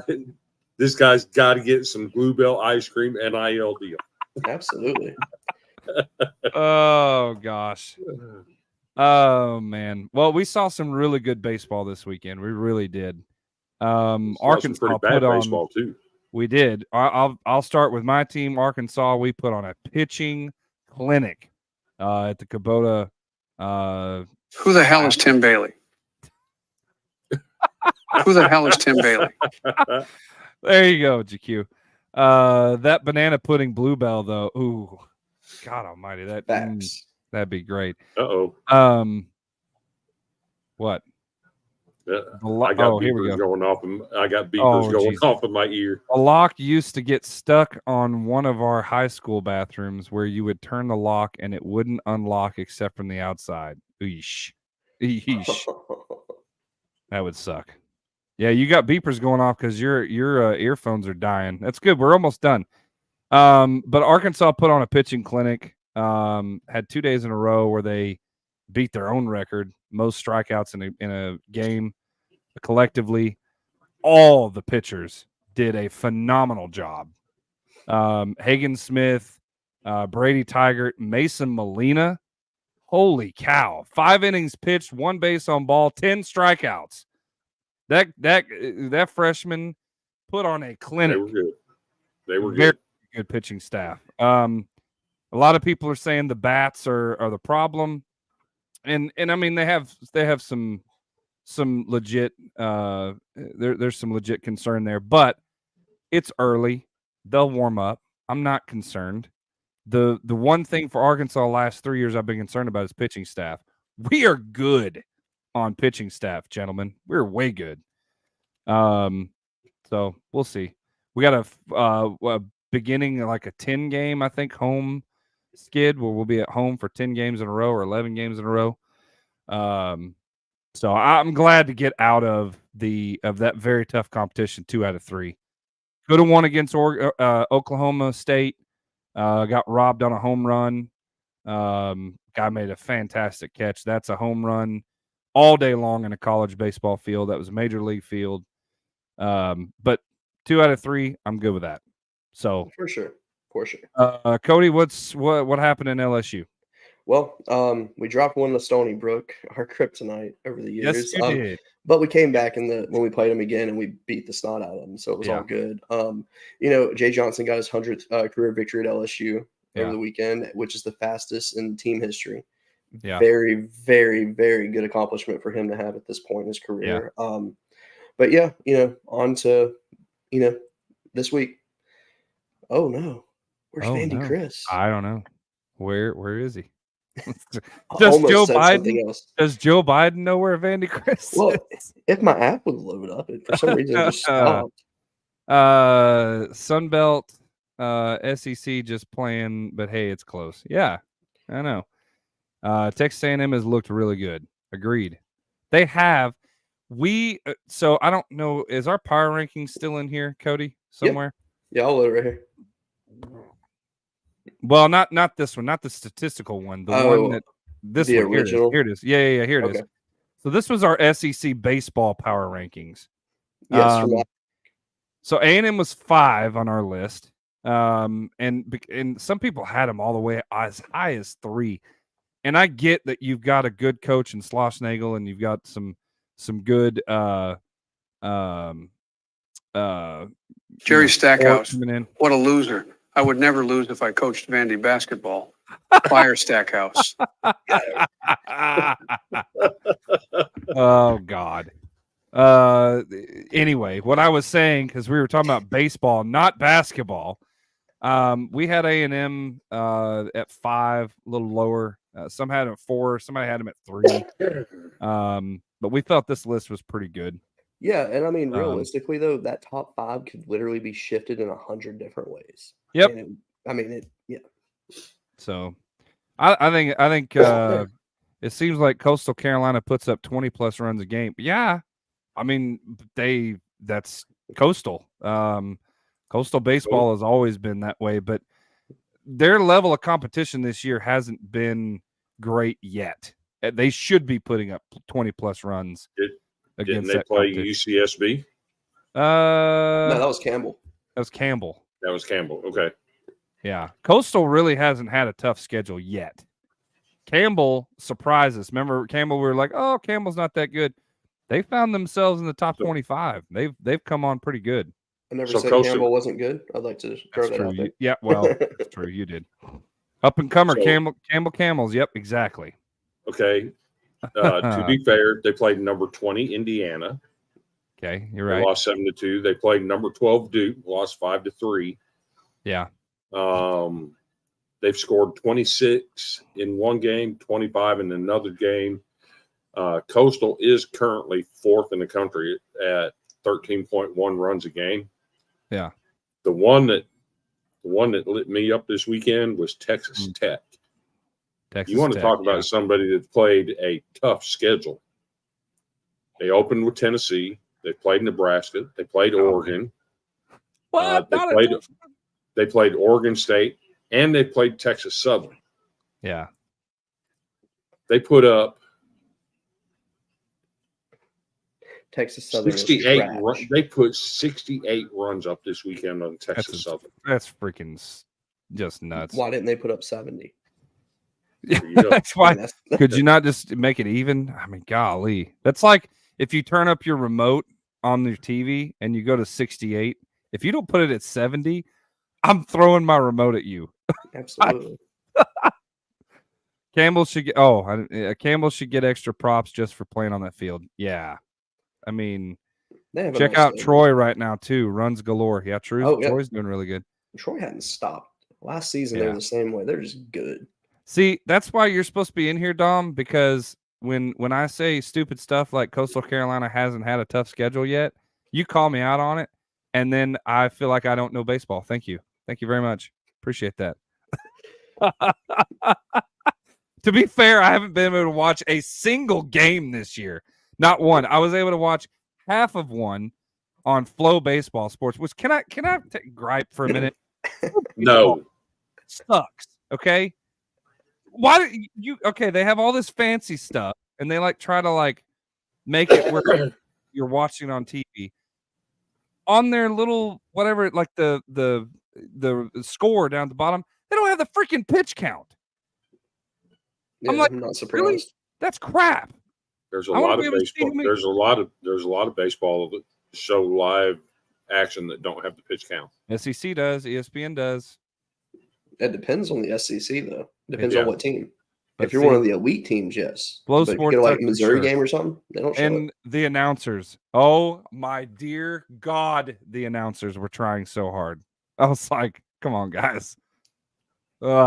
It's not that boring of a ball game. Come on. Anyway, so we all know we talked to. Okay, I'm gonna ask one question in the comments, and we got to wrap this thing up. There was a lot of really good baseball. We saw some really good stuff. Who was your surprise team this week? I'm gonna say, honestly, Arkansas was my surprise team. Yeah. I mean, I thought they would do good, but if you told me their pitching was going to do that, I would not have believed you. I wouldn't have believed you. Okay, you would have had to drug me chained to the back of a car to get me to go to this ball game in Houston or whatever it is, and tell me, if you told me, hey, I will pay your way, but you have to believe that Arkansas is gonna have 17 strikeouts by one person one game.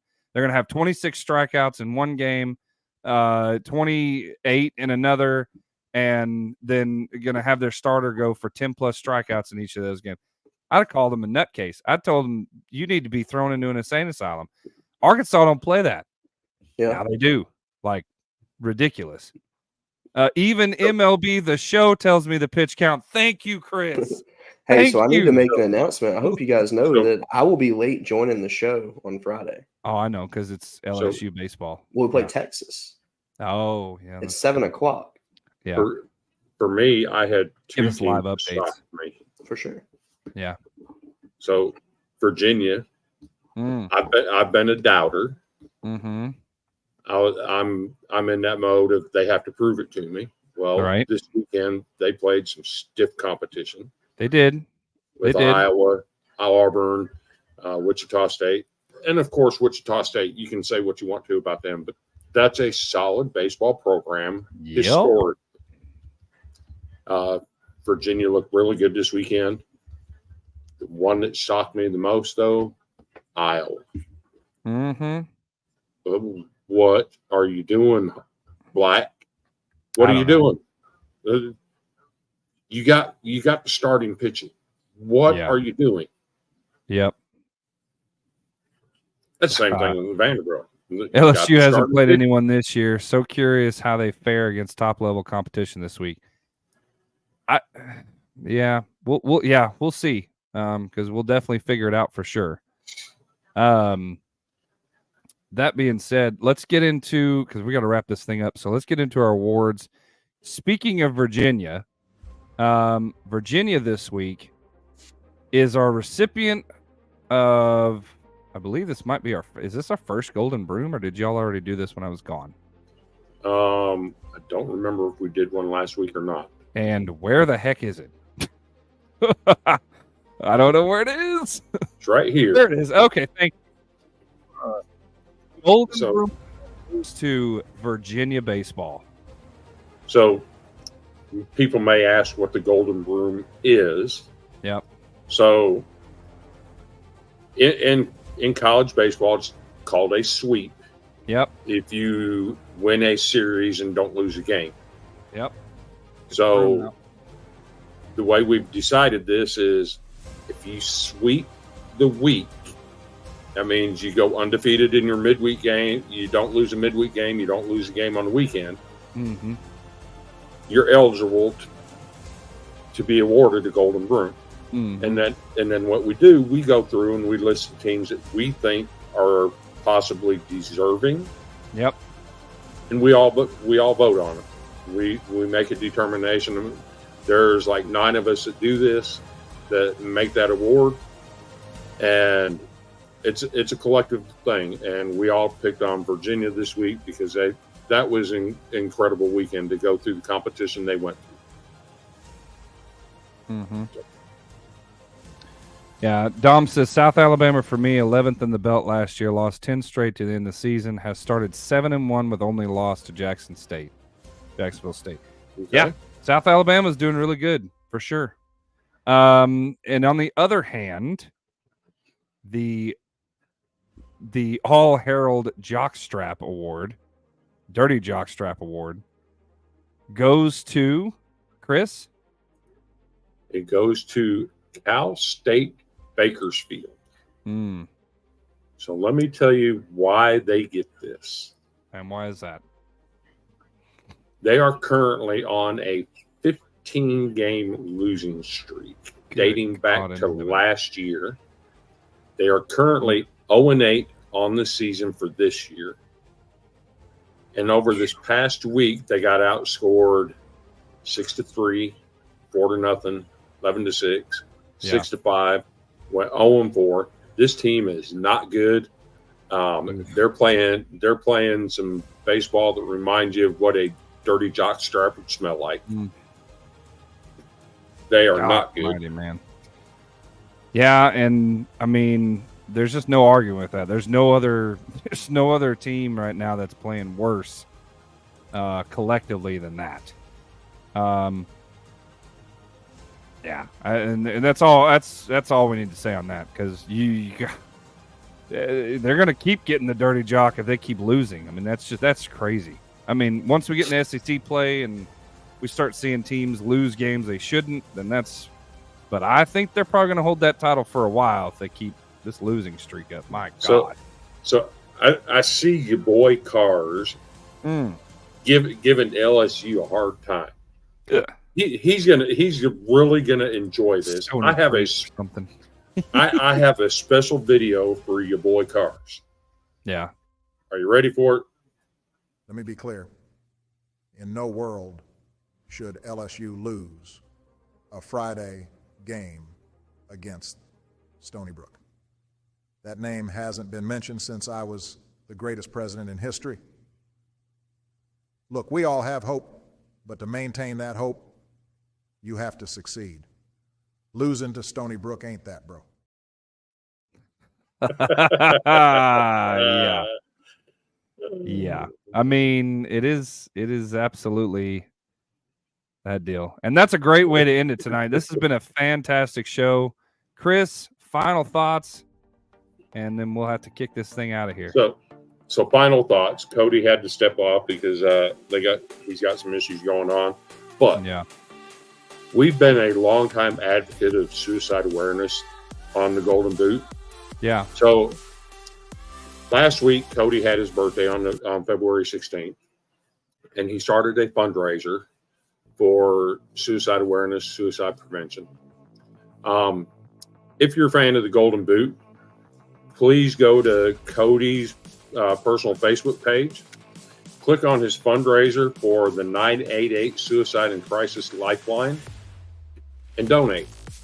So I want to show you something here. He set a goal of raising $200 for suicide awareness and suicide prevention. Mm-hmm.